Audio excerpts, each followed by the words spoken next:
About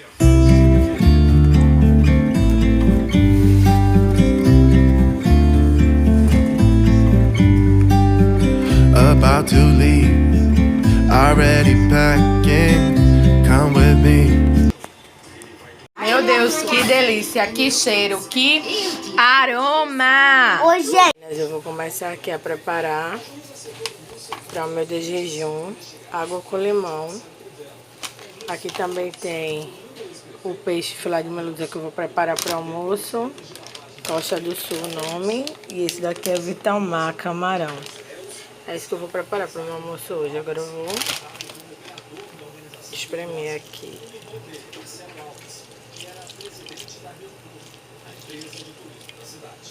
Segundo os promotores, apesar de não ocupar nenhum carro, Rafael Alves tinha uma sala no prédio da prefeitura onde negociava o pagamento de propinas. Por isso, o esquema ficou conhecido como PG da propina. Os investigadores acreditam que o grupo movimentou no mínimo 53 milhões de reais durante os 4 anos em que Marcelo Crivella esteve à frente da prefeitura. Agora eu vou assar esse peixe. Esse peixe é filé de melusa. Por enquanto que eu botei aqui pra botar... Aí aqui já tá o camarão com sal do Himalaia e um pouco de pimenta do reino e alho. Aí eu botei aqui com um pouquinho de óleo.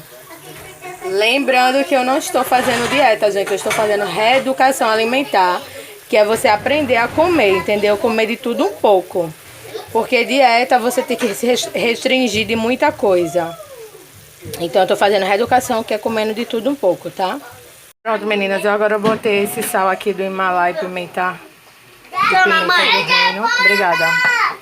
Manda, vem, pegou o limão e não fechou a porta. Fecha aí, amor, por favor. Sal rosa com pimenta do reino, eu já botei aqui. Agora eu vou botar um pouquinho de limão, do suco de limão, pra tirar um pouco o cheiro do peixe. Ah, gente, que delícia. Camarão com peixezinho. Daqui a pouco eu vou almoçar. Agora não, já já. Gente, vou comer girimum, alface, tomate, peixe e camarão. Não vou botar arroz hoje. Hoje só vai ser isso mesmo, meu almoço. Vou almoçar agora que eu tô com muita fome. Meninas, eu agora vou botar água na planta.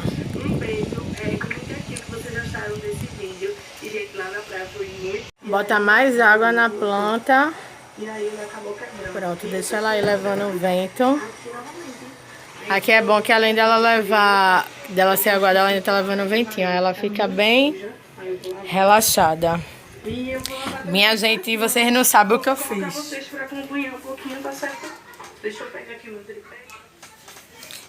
Vê o que eu fiz. Derrubei a terra todinha aqui, ó, no muro. Tive que tirar tudo. Agora eu vou limpar em cima da geladeira, porque eu derrubei terra da planta em todo canto. Gente, eu tô fazendo agora essa refeição aqui, papa com canela. São 6 horas da tarde e é a minha última refeição do dia. Eu vou comer agora.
Eu e Lete terminou agora. Agora a gente vai tomar banho. Beijo, beijo. Tchau, tchau.